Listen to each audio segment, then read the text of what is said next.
समय का अभाव होने के कारण मैं निकलूंगा, लेकिन वैसे ऑलरेडी लेट हो गए। मैं संक्षिप्त में ये कह सकता हूँ कि आदरणीय कमेटी की भावना और जो यहाँ के समाज की जो भावना है, उस भावना को हमारी सरकार में बैठे हुए, चाहे वो जवाहर मैडम जी के रूप में हो, चाहे मेरे रूप में हो, चाहे अन्य कोई भी लोग हैं, जितने भी हमारी सरकार में जनप्रतिनिधि हमारी जिम्मेदारी, आपकी जिम्मेदारी को लेकर बैठे, वो सब आपकी भावनाओं को बहुत अच्छे से समझ रहे हैं। मैं केवल इतना कह सकता हूं कि जो शिक्षा के क्षेत्र में आपकी जो भावना है,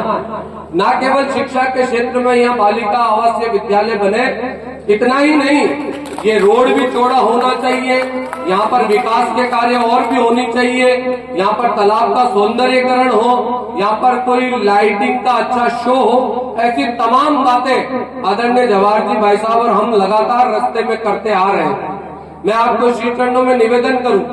राजस्थान की वर्तमान सरकार के यशस्वी मुख्यमंत्री श्री भजनलाल जी जिस प्रकार का भाव और सम्मान इन पिछड़े समाजों के प्रति रखते हैं, ना भूतो ना भविष्य थे, ऐसा मुख्यमंत्री मैंने तो अपने जीवन में पहले कभी नहीं देखा। चाहे जगजीत धाम में उसके विकास का विषय हो, चाहे आज आसिंद की धरती पर तीर्थ स्थल सवाई भोज के स्थान पर एक विशाल बालिका आवासीय विद्यालय बनाने की घोषणा करना हो, वहाँ के प्रेम सागर के सौंदर्यीकरण के लिए 25 करोड़ की आज घोषणा करना हो, और आने वाले दिनों में बजट में भगवान देवनारायण की निर्माण स्थली देवमाली के विकास के लिए बजट घोषित करना हो। आदरणीय मुख्यमंत्री श्री भजनलाल जी ने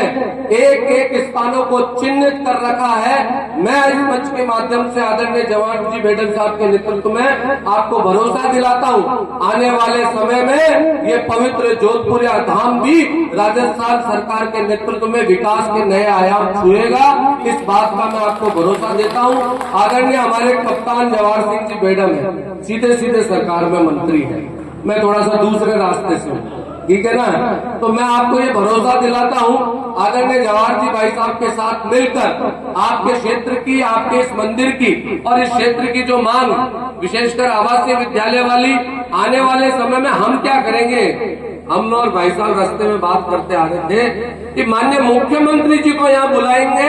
उनका सम्मान करेंगे और उन्हीं के हाथों से यहाँ एक भव्य निर्माण की घोषणा कराने का काम करेंगे, ताकि जोधपुरिया धाम में और भी जो मांगे हैं वो भी पूरी हो सके। मैं आपको इतना भरोसा देता हूँ कि आने वाले दिनों में आपकी ये मांग भी पूरी होगी। आपने यहाँ बुलाया, मान सम्मान दिया, उसके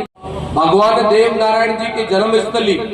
आसिंद सवाई भोज जो प्रमुख तीर्थ स्थली है, आज तक वहाँ किसी ने 1 रुपया नहीं लगाया।